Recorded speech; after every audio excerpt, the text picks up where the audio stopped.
My book is really ambitious in that it's pretty much the first book to comprehensively look at the history of women in intelligence from the First World War, so from 1914 all the way through to the end of the Second World War in 1945.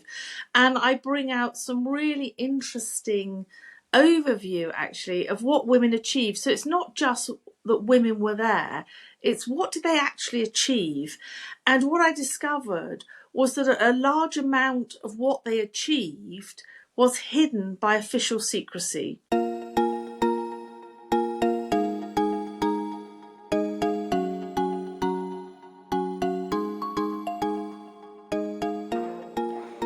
Hi everyone, this is AJ Woodhams, host of the War Books podcast, where I interview today's best authors writing about war-related topics. Today, I am super excited to have on the show Helen Fry for her newest book, Women in Intelligence, The Hidden History of Two World Wars. Helen is a historian and biographer.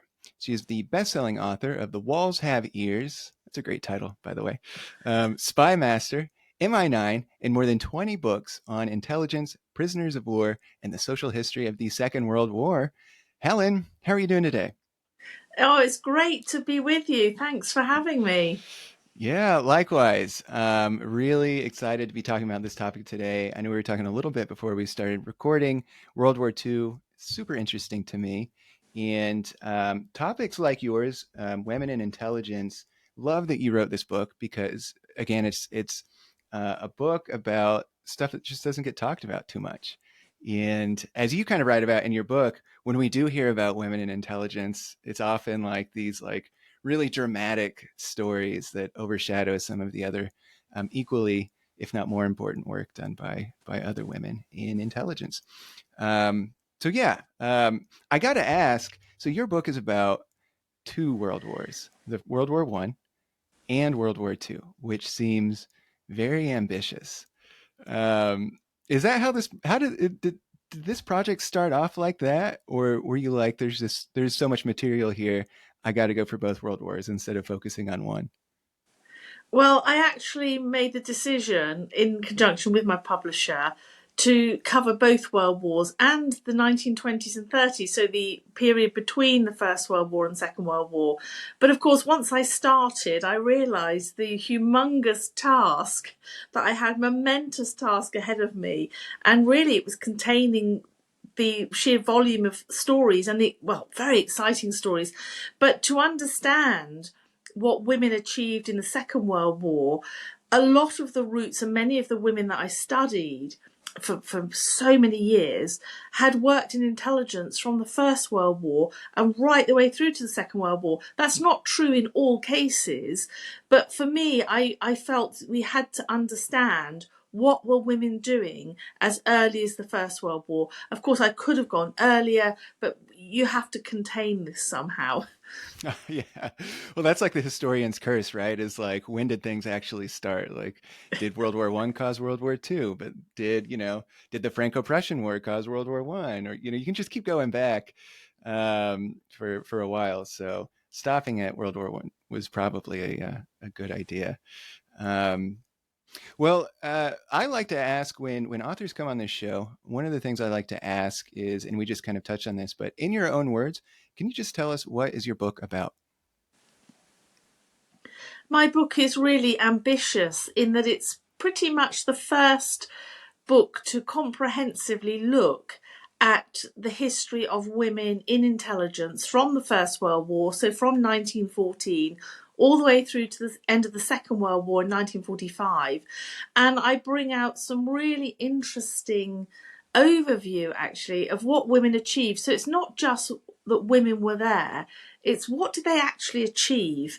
And what I discovered was that a large amount of what they achieved was hidden by official secrecy.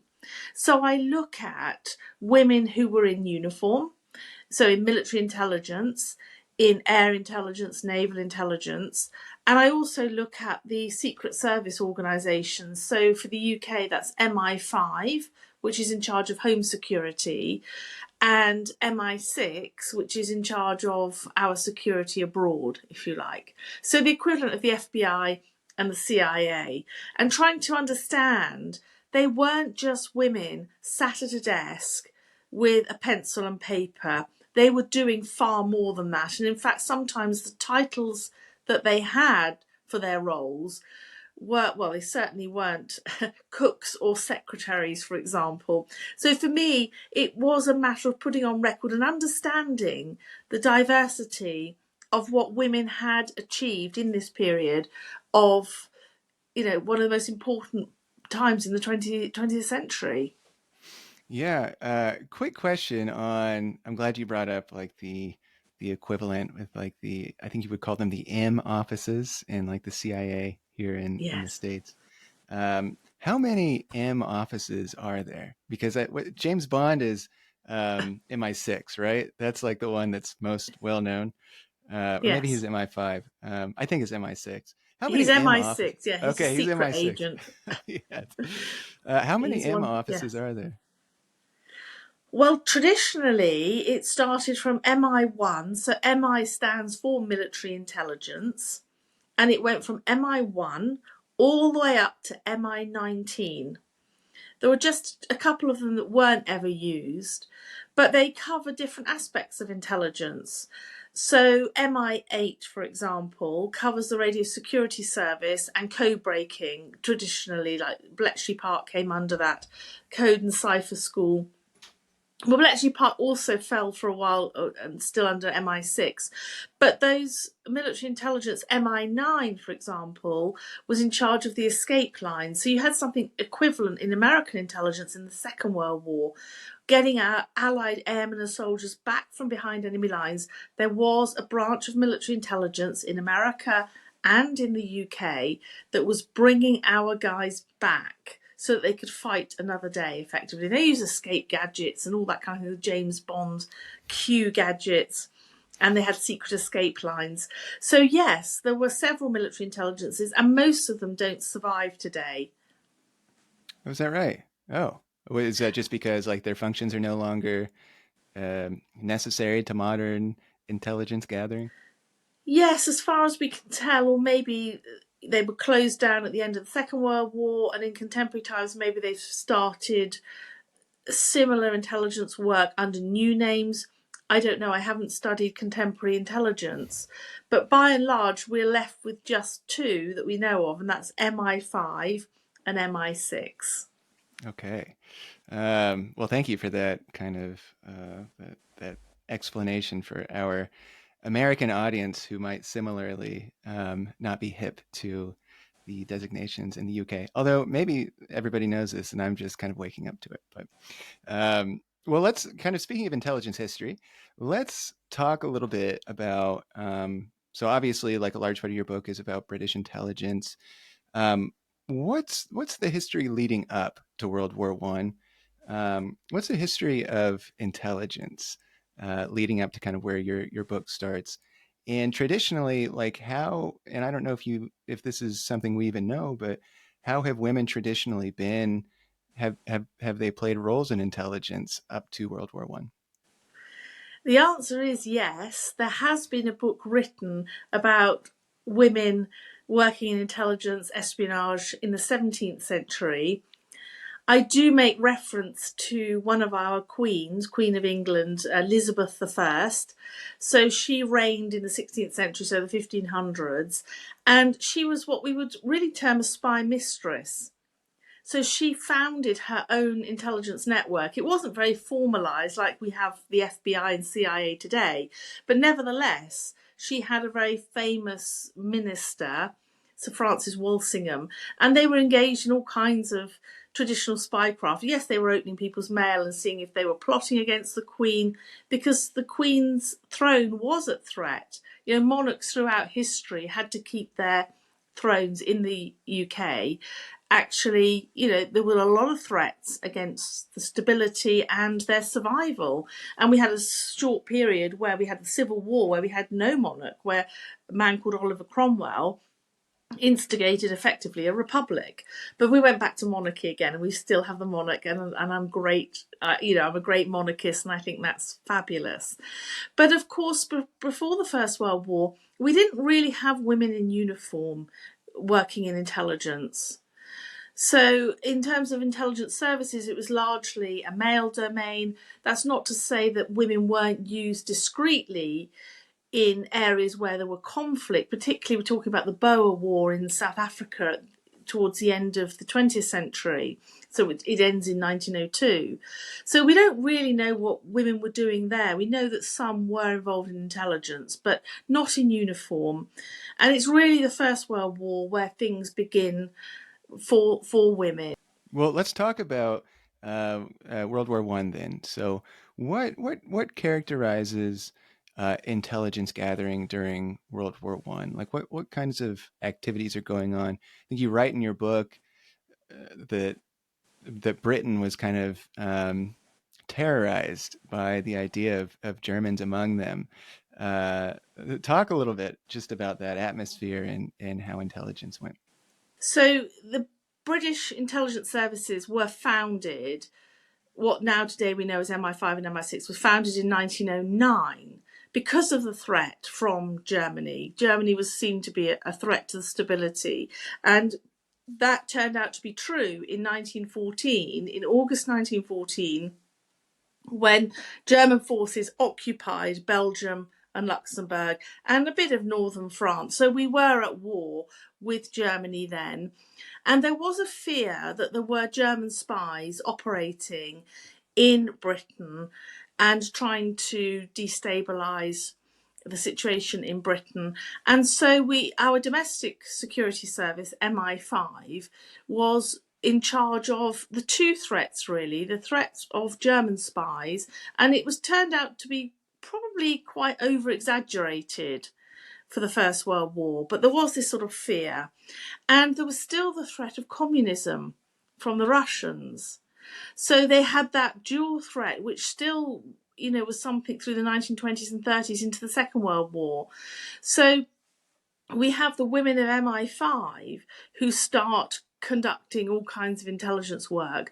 A lot of their early work is administrative, but they soon become experts. And some of them, a couple of key prominent women, become experts on Soviet intelligence, so on all things Russian. And then if we look at occupied Europe, so we're talking, as I said, about Belgium and Luxembourg, that's occupied by the Germans. Holland is not occupied in the First World War. So Holland is neutral, and that's a really good place for lots of spies to go in and out of Holland. And our British intelligence spies are trying to get into Belgium and Luxembourg, trying to see what the Germans are doing in terms of behind enemy lines, in terms of moving their troops. Because to move their troops to the front line, which is in France, they have to cross the whole of Belgium pretty much. So Belgium's sort of there in the middle. So we had really important intelligence networks. One of them was called the White Lady Network. And incredibly brave men and women, Belgians, and some Dutch actually, would try and smuggle messages out into neutral Holland. And there was an MI6, what's called MI6 today, MI6 man there, and getting the intelligence back to the UK. So if you could monitor the huge movement of troops across a few days, because at that time, logistically, it took a long time for the Germans to move all their armaments and troops, which they did by train. And they're moving it across Belgium. And if you could work out which direction they're going, they're heading to right in the far corner of northern France, you know where the next offensive is coming.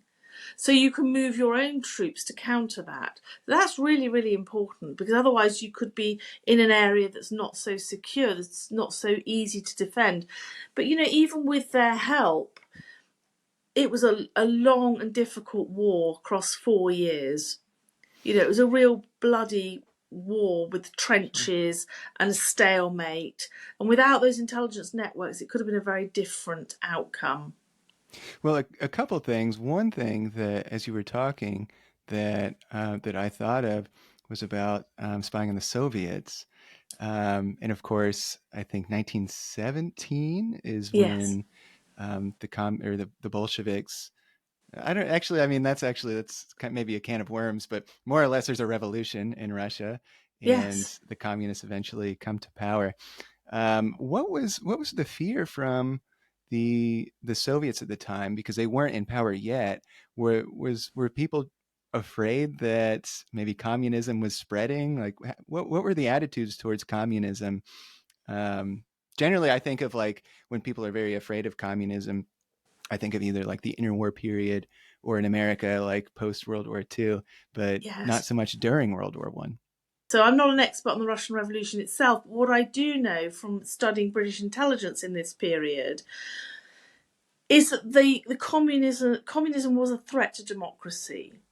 And when we get to the end of the First World War, a year later, so all the guns fall silent in November 1918, and the Western armies are starting to disband, they're starting to demobilise. We have the Treaty of Versailles in 1919, which is designed to bring peace to Europe, and various new countries are created. But amongst that, a lot of the British intelligence spies were trying to track communist spies and agents. And what those communist spies and agents were doing, they were trying to infiltrate those armies of Europe that were disbanding, that were demobilizing. And what they were trying to get them to do was to overthrow democracy in those countries, in France, Britain, wherever, trying to get those armies to mount a coup. Now, we've been there in recent times, haven't we, with Ukraine? That was one of the first things that the Russians tried to Mm-hmm. do, was to get the Ukrainian army to mount a coup and overthrow Zelensky government, etc. So we see some very interesting patterns. That's as far as I go in contemporary times. I don't study, but Sure. we mustn't underestimate that after 1917 it really was a threat, Yeah. and the Soviets were very active in espionage, and they'd embedded spies all across Europe and across the world actually, and in particular in the UK. So again, we've got Yeah. MI5 tracking Soviet spies in the UK. We've got MI6, otherwise known as the Secret Intelligence Service, tracking spies across Europe in case they're trying to infiltrate Britain. Well, before we get ahead of ourselves, I was wondering if maybe you could share a couple of the stories from the women that you chronicle in your book from World War One, the World War One period. If maybe you could just share the two that you find most striking. One of the most striking of the stories from the First World War is about a British nurse, which I think most people have heard of. She was Edith Cavell. She was British, but she was working in Belgium, in Brussels, in the capital. And at that time, she was, well, at the outbreak of war, nursing French soldiers and then eventually British soldiers. She was trying to get Belgians out of the country so that they could enlist and fight with their king, who was in exile. But what I discovered was that she was actually a spy as well. So, not necessarily the nurses around her, but she herself independently founded this spy network. And she had a whole raft of men and women working for her as agents who were not necessarily doing the nursing profession. They were actually a separate organisation. And we've always had this discussion in Britain, was she a spy or not? And sometimes people say, yes, of course she was. Well, what's the evidence? Do we really, really know? And then others would say, no, she was just rescuing wounded soldiers and smuggling them out of Belgium. Well, her network was. But I discovered that actually she was a spy, and of course the Germans believed she was guilty of espionage. She was betrayed by one of her network under intense interrogation. This chap Crien was his surname, had intense interrogation, and he betrayed. It's sort of understandable, but he betrayed her, and she was shot at dawn on the 12th of October 1915. I mean, Hmm. that was the consequence. So she So went that on was to. her. That was her network. Is the goal was to smuggle wounded soldiers who were behind enemy lines back to Britain. That was what she did. That's one aspect of her work, but she was also running separate to that or alongside it an intelligence network to actually smuggle intelligence out to the British. So not just the soldiers. And I worked very hard and found the evidence in London that she absolutely was a spy. So we can rest that now. We can say with absolute certainty What was that the she was evidence? a Was it, spy. did she write down I am a spy? What is the No, what's the evidence? it's investigations by our military intelligence I services, see. MI5 and MI6, into her death and into the betrayal. And they also interview some of those that were closest to her that were in the network. And a lot of them were women. And these women talk about traditional spycraft. So using invisible ink, small messages hidden, smuggling things out, acting as couriers. I mean, incredibly dangerous. Yeah. And you asked me about two women. I think the other one would have to be, it's very, very hard, because they're so, so brave. The other one was a woman called Gabrielle Petit, who was Belgian. And she founded a similar intelligence organisation called the Alice Service. But she also was captured by the Germans. And she always said, when she first started out, the thing she feared most was the firing squad at dawn, of being shot. But she was so brave. She took courage from Edith Cavell. Edith Cavell was sort of her role model. But Gabrielle Petit did pay with her life for smuggling intelligence out to the Allies. But it was so needed, because how else were we going to know what was happening in occupied Belgium? The Germans had actually constructed this electrified fence. You'll remember reading about that in the book. And it was very difficult for people to come in and out of Belgium after May 1915. So they were so, so courageous. So what are the activities women in intelligence did? And I'm curious how that compared to what men in intelligence were doing. Well, if we look at what the women were doing behind enemy lines, they are largely invisible. I do refer to them as invisible spies, because they're doing an important job that the men can't do. If the men are of an age when they should be fighting in the army and they're busy cycling through enemy occupied territory, the Germans are going to look and think, oh, he's 23, 24, whatever. Why isn't he in uniform? Why is he not fighting on the front line? So they might pick him up as a spy. So women were doing a lot of the intelligence work. There were much younger, sort of teenagers and men in their 70s, 80s would be involved in the networks. But that whole middle age of men would largely couldn't really do much behind enemy lines, because they should be fighting in their own regiment, and the Germans would be suspicious of them. When we talk on the home front in Britain, it was slightly different in that the intelligence services were quite hierarchical, and men would quite often be paid more for the same job than the women. The women primarily started out with the clerical and administrative duties. But what I found exciting, and it's something I mentioned earlier, is that the women start to become experts and they start to become indispensable and necessary. And that, for me, is a really important window into something that's been hidden for so long. And our audience can read about that in the book, just Yeah. how that change is made. Well, I wonder if there was any recognition post World War One for these women in intelligence. Did they largely go unknown, or was there any recognition? In terms of awards to Belgians, men and women actually, they did receive awards and their names were listed in one of the major London newspapers in 1919. So there was a move to have them recognised, and the men and women were recognised, given awards for bravery depending on what they had achieved. So there was no differentiation on gender. If they were brave enough to qualify for a particular medal, then that's what they got. Sure. So there was a recognition, which I think was great. Yeah. Well, let's fast forward to World War II, which I know you do write about an interwar period, which largely is trying to root out communists.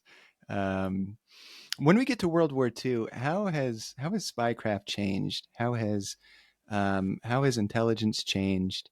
And what how is the role of women in the intelligence services? How has that changed? Well, we get a sense that since the First World War, by the time we get to the Second World War, we've got, of course, a lot more women in uniform. And we get thousands upon thousands of them that start to work in all aspects of military intelligence, but that also includes naval intelligence. If they're enlisted into the Navy, as we call them Wrens, and also air intelligence. So again, we've traditionally dismissed the women, much like in the early days when the code-breaking site of Bletchley Park, the women had been overlooked, but now we've got a huge understanding of what went on at Bletchley Park, in that two-thirds of the workforce were women, and they were, doing the code breaking, they were mending the machines, they were doing all kinds of things. In fact, some of them cracked the Japanese codes as well as the German Enigma codes, Enigmas. So that for me was important to focus on some of the women that haven't really been written about with regards to Bletchley Park and that whole code breaking field. So we've got about 8,000 women working on that one site, about 30 miles north of London. But what I also uncovered were there were other secret sites where women are doing aerial intelligence. And by the middle of the war, there are American personnel working with these women, again, analysing photographic intelligence from the missions over enemy territory by our aircraft with these huge cameras. They're taking the photographs, and then the men and women at these secret sites are analysing them, particularly the women are coming up with all kinds of details. They've got some of the files say that the women are much more patient at analysing in for the long run, at analysing it, and that's why they managed to pick up some of the obscure looking items on some of the photographs that they actually identified this as one of Hitler's secret weapons. Could have changed the war if we hadn't discovered that. And then at another secret site, the women were the first interrogators. I mean, extraordinary stories. The Second World War, we used the first female interrogators in wartime. And today we might not think that is particularly unusual, but in the Second World War, interrogation was very much a man's world. You've got your German prisoners of war, and in some cases Italian prisoners of war, as Italy was fighting on the side of Germany for the early part of the war. So, those men, those soldiers, are expecting to be interrogated by two men, and in walk two women, and that's very interesting. Yeah. How Yeah. many how many women were I should have asked this when we were talking about World War One too, but how many women were in the intelligence service? You gave the number 8,000, I think at Well, Bletchley Park. 8,000. Yeah, 8,000 working at Bletchley Park, the code breaking site. When we look at the other aspects of intelligence, very hard because we don't have a full list of their names. We don't have a full list of names of women, well, all men, that worked in MI5 and MI6. That's Mhm. just, they never released those files. And then we have a whole raft of women and men, again, working behind enemy lines, helpers, couriers. They're helping on the escape lines to get our guys back from behind enemy lines. And again, we don't have the helpers' Yeah. files released. Those families are protected forever. They're Do we not have an released into the estimate? British Archives. So we don't know. We have no idea, but it's No idea. thousands. Yeah. Well, what are a couple of the World War II stories that you found particularly interesting? I think for World War II, actually, you interviewed former spies in person, correct?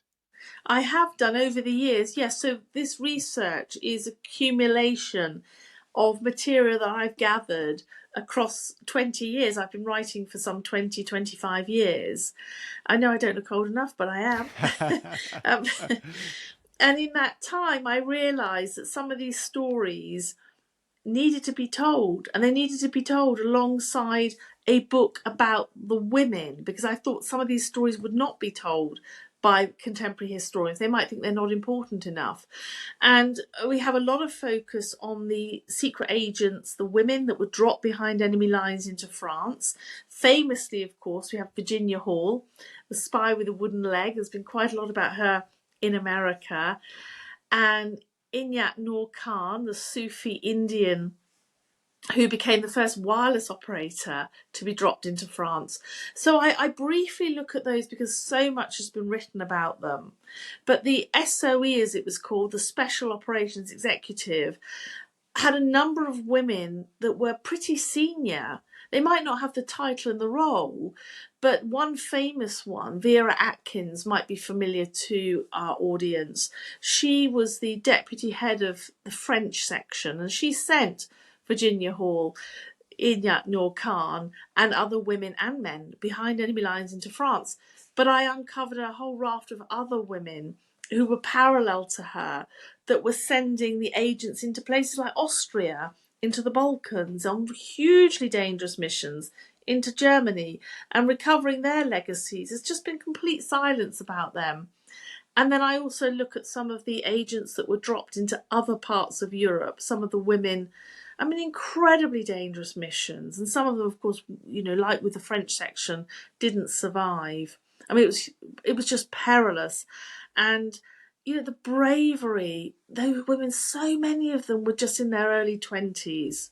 Yeah. Incredibly brave. If there is one story that you're like, this is incredible and extraordinary, but nobody really knows about it, what story would that be? That would be probably, it's a hard question, but it would probably be the female spy who was actually the subject of the only spy swap of the Second World War. The only one that we currently know about from declassified files. But I was reliably ensured that she was subject to the only spy swap. So we think of, you mentioned the Cold War earlier, we think of the Cold War, Glenica Bridge, that wonderful film Bridge of Spies, one of my favourite all-time films actually, I love it. So we think of spy swaps in the Cold War, but there was one spy swap in the Second World War, and I devote a substantial chapter to this woman who was incredibly brave and spent a lot of time in Gestapo prisons, but she was obviously so valuable that she was swapped for a German prisoner, and then goes on to work in brave circumstances in the Cold War and spends 9 years in a Soviet prison, but is eventually released. So she is one of those hugely courageous women. And I find myself asking, what is it in those women? Is it this sort of iron courage? I'm not wanting to say that they're braver than the men, not at all. But we've come across some pretty feisty, iron cast women that, Yeah. of course, would never have seen themselves as heroines or particularly brave. Well, I wonder if there are, just kind of thinking about the traits that make up some of these brave women. I wonder what's the typical background of a woman in the intelligence service? What kinds of families do they come from? How do they get recruited into a lot of these roles in the first place? Just what types of people are they? Well, that's a whole raft of questions and a whole subject of a book in itself almost, because the ways of recruitment, if I answer that part first, were various. They were different for different women. If they enlisted in the uniformed forces, so air, naval, army, then at some point they might have seen an advertisement which says, do you speak languages? We could do with you. Would you like to do special duties? That kind of thing. Sometimes they were approached. It could be various. The early women who worked at Bletchley Park, that code breaking site, a lot of them were what we would call debutantes. So they'd had a particular kind of education. They had come from good backgrounds. But eventually women of all backgrounds were used. And that's on the home front. behind enemy lines in both world wars, what I discovered were the women could be of all ages and of all backgrounds. So they could come from quite humble, poor backgrounds, but also they were sometimes counts, countesses, so from the aristocracy, with helping, living in their castles, sheltering people, smuggling messages. So there isn't one particular kind of person who's actually doing this work, which is interesting because you never know when you start out in your research really what you're going to find. You might find there's one particular group that tends to be doing this work, but it's not. It's right across society. Yeah.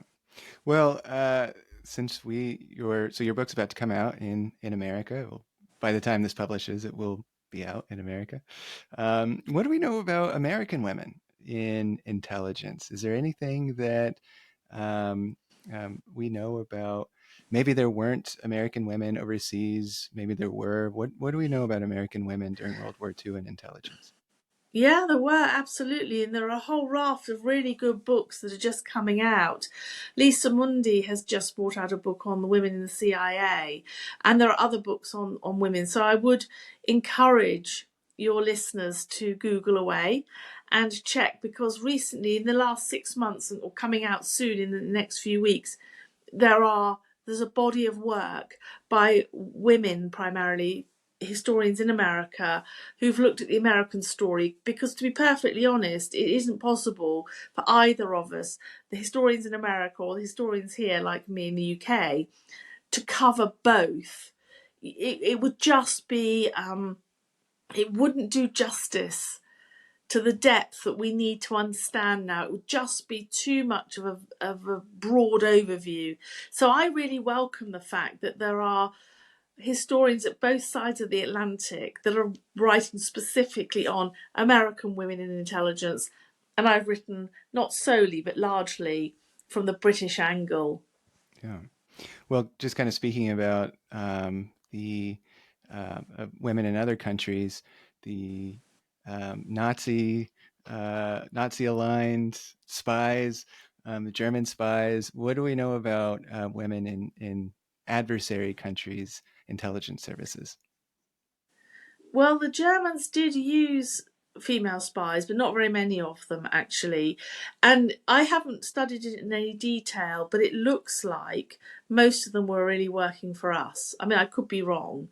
It's what material is available for research, and primarily the Germans didn't really think of women as spies. I mean, they did use some of them. They used some of our double agents, the British double agents. They thought here we have a group of women who we've managed to recruit for us, and we're sending them back to try and infiltrate British intelligence, but they're really working for us. But actually, it was the other way round. The British intelligence had sent them and successfully got the Germans to take them on board. So a bit like the male double agents. So in that case, they're not really working for Germany. So it's incredibly difficult to tell. Actually, I'm not sure the material is totally available, but traditionally Germans thought that, this is true in the First World War, thought that women should be at home, or were at home, looking after the family. And if they're out and about in occupied territory, then they're going shopping, they're going to go and get a loaf of bread, maybe they're visiting relatives. But it didn't occur to them, and that's why I use that phrase, I come back to that phrase again. The women were invisible spies. They were just invisible to the Germans.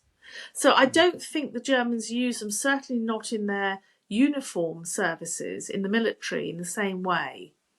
They did have some senior test pilots, 2 women, but on the whole, they didn't use women.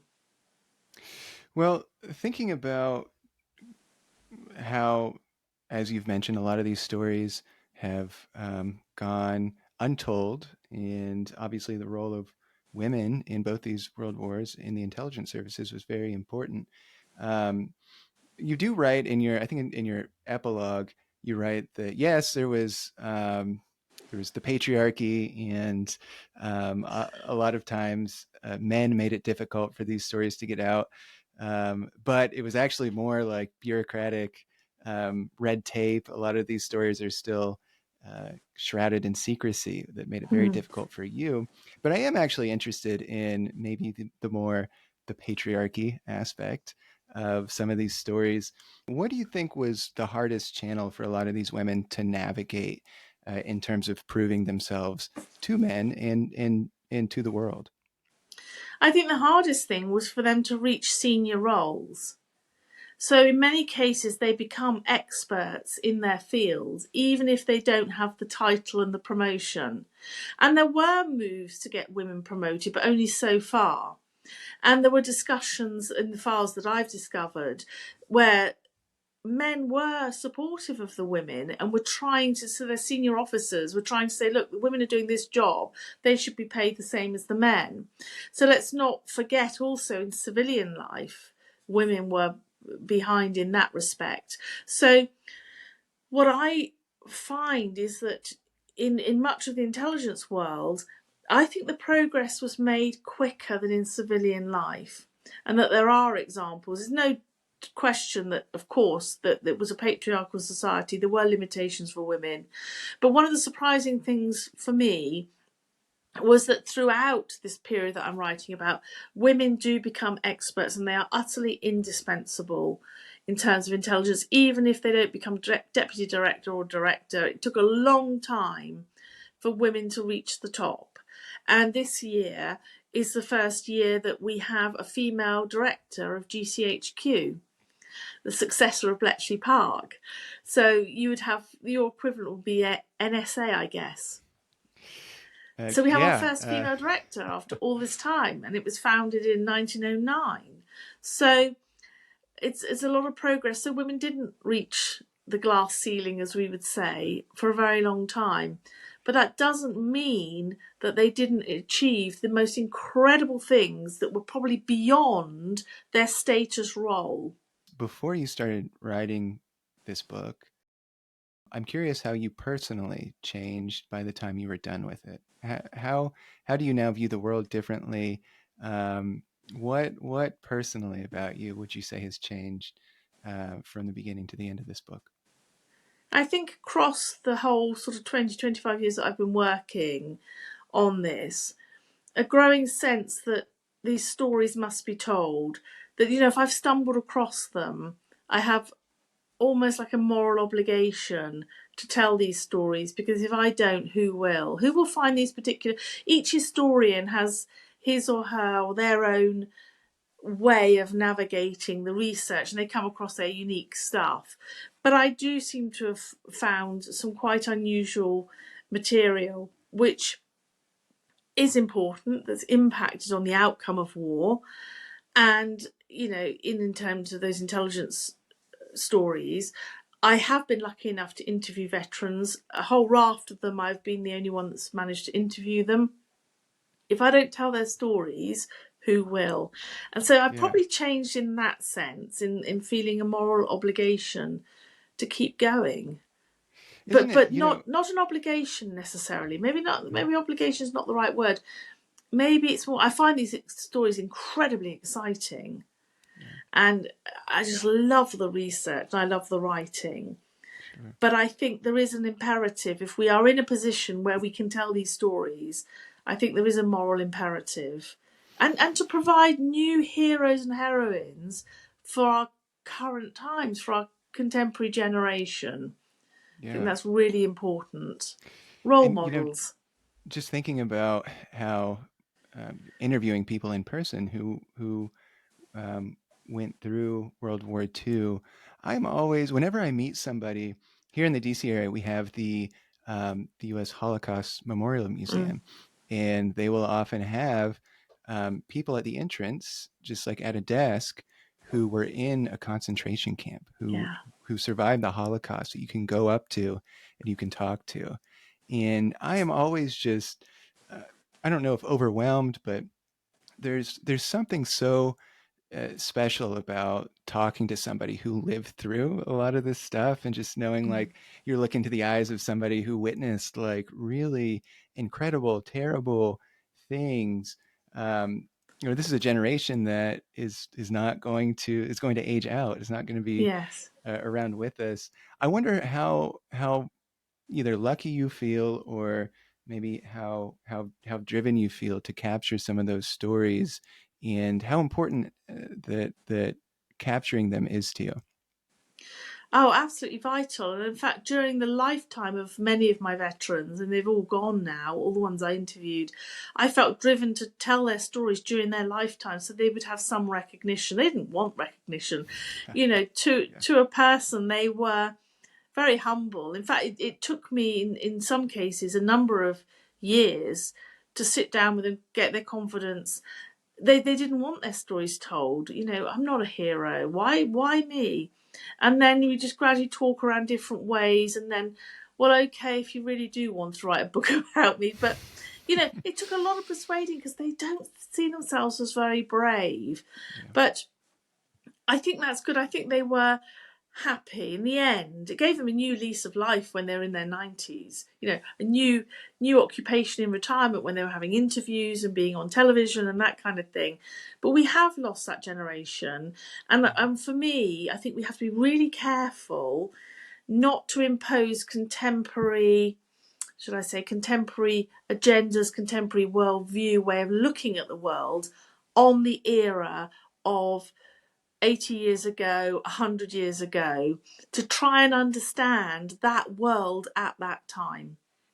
Yeah. And that's something which we're trying to do here in the UK. I'm not sure if it's happening in America, but we really have to be careful that we understand why certain things happened the way they did and not to look back with modern eyes and reinterpret in a way that actually isn't accurate. Because then we're sort of rewriting history and we're not understanding history. And then, of course, we're destined potentially to repeat the mistakes of history. I think it's really important we understand history in its context. And what does it say to us today? What's its message? We might not agree with the message, or we may agree with the message, but I think for me that's a really important aspect, and that certainly wasn't true 20 years ago. This is a big new move now. I do worry about some of the interpretations of history. Yeah. Yeah. Well, Helen, this has been an incredible interview. I love the answers that you gave to my questions. Really, such a fascinating topic. If people want to stay in touch with you, how can they stay in touch? Are you on social media? Actually, I do know you're on social media because I follow you on Twitter. And everyone out there, you should follow Helen on Twitter. She has an excellent Twitter feed where you often share stories of people in World War II and other wars. But where can people stay in touch with the work that you're doing? So if they can have a look at my website, helen-fry.com.